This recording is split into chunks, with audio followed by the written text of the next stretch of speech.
Hello दोस्तों, चलो दोस्तों आज के विषय पे आगे बढ़ते हैं। आज का विषय है कुर्ती। दोस्तों, केसरिया टेक्सटाइल कंपनी के पास दो प्रकार की कुर्तियां उपलब्ध है। एक तो है ट्रेडिशनल और दूसरी है कुर्तियां ही है लेकिन वेस्टर्न फिटिंग से।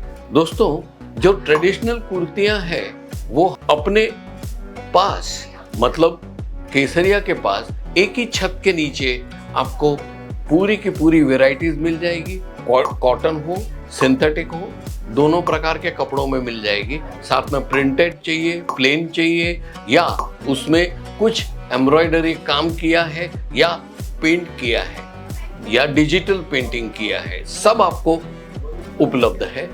साइजेस में मैं कहूँ तो ट्रेडिशनल में आपको एल से लेके डबल एक्सएल तक की कुर्तियां मिल जाएगी। अफसोस की बात यह है एस और एम ये दोनों साइज आजकल उपलब्ध नहीं है, स्टॉक में नहीं है, लेकिन प्रोसेस में है।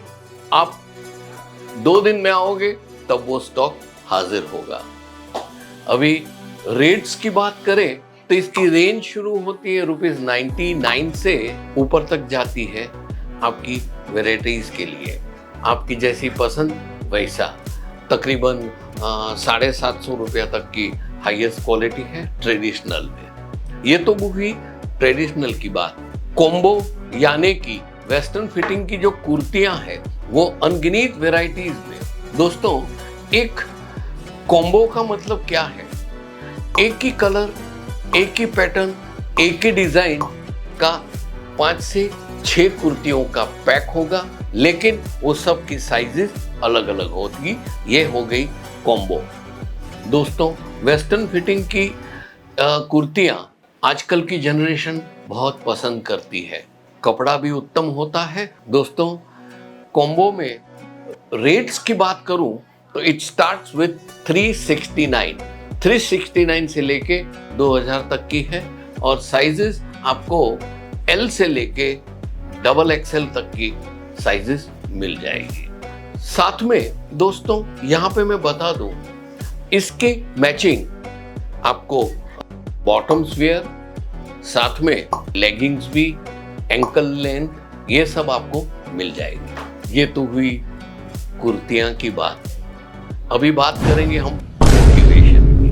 दोस्तों, आप एक दुकान चला रहे हो, धीरे धीरे 1.5-2 साल में आपने शोरूम भी कर दिया है और आपके हाथ के नीचे 10 से 15 सेल्समैन और स्टाफ काम करता है। बहुत खूब, मैं बहुत खुश हूं कि आप केसरिया के साथ जुड़ के एक मुकाम तक पहुंचे हो जो आपकी मंजिल की तरफ रास्ता जाता है। मंजिल नहीं है, मंजिल तो मैं कब खुश होऊंगा जब आप सबसे चोटी पे पहुंच जाओ और खुशनुमा रहे। खैर दोस्तों, बात ये कर रहा था कि आपके हाथ के नीचे 15-20 सेल्स पर्सन है, अकाउंट्स के हैं, एडमिन है, एचआर है, सब काम कर रहे हैं साथ में मिलके।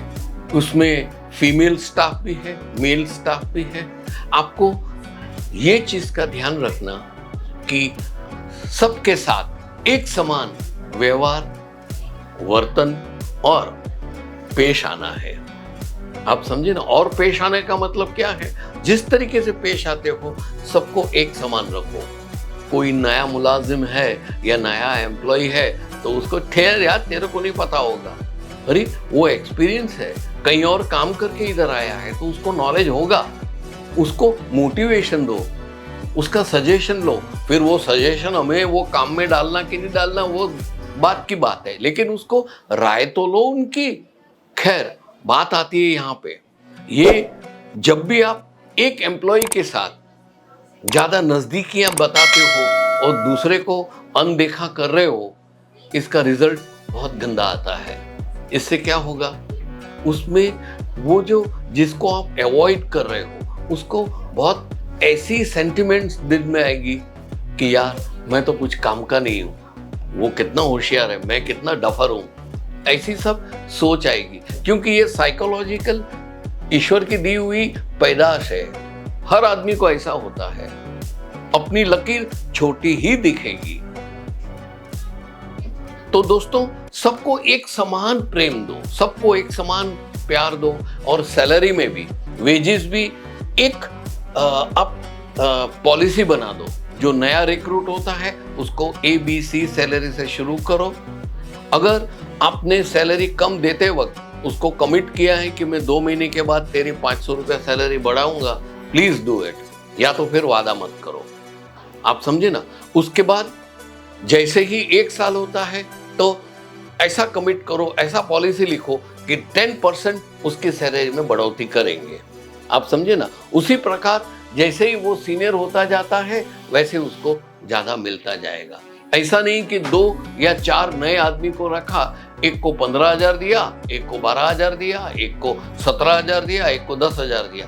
ऐसा अलग अलग राशियां देने से क्या होगा, एक इंप्रेशन या मैसेज गलत जाता है। ये सब बताने का कारण ये है कि एक उदाहरण याद आया।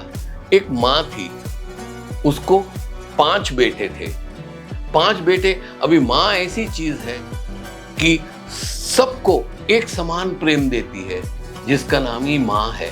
हम माँ को दूसरा ईश्वर का रूप गिनते हैं। लेकिन कभी कभार क्या हो जाता है, 5 बेटे को संभालते संभालते अगर एक बच्चा बीमार होता है तो उसको वो ज्यादा ध्यान देती है, उसको दवाई खिलाती है, उसके खाने का ध्यान रखती है, उसका सोने बैठने खेलने का पढ़ने का ध्यान रखती है।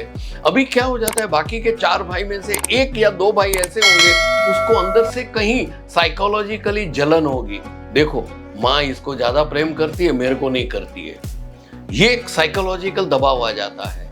उसके कारण क्या हो जाता है, जिसको ये गलत विचार आता है वो क्या करता है, वो बेचारा बीमार भाई जो बड़ा होता है ना, उसके सामने वो नेगेटिव एटीट्यूड शुरू कर देता है, और उसको खुद से, वो छोटा है, वो खुद से घिसा हुआ है, वो खुद से होशियार नहीं है, ऐसा जटा के अपने आप को इगोइस्ट बना देता है। इससे कारण क्या होता है मालूम है, सफर कौन करता है, परिवार करता है। उसकी जगह सब भाई एक समान साथ में रह के रहे, 5 भाई एक समान रह के, एकजुट रह के अपनी माँ का प्रेम पाए, अपने बाप का प्रेम पाए, पढ़े लिखे होशियार बने, तो एक अपना सा माहौल खड़ा होगा।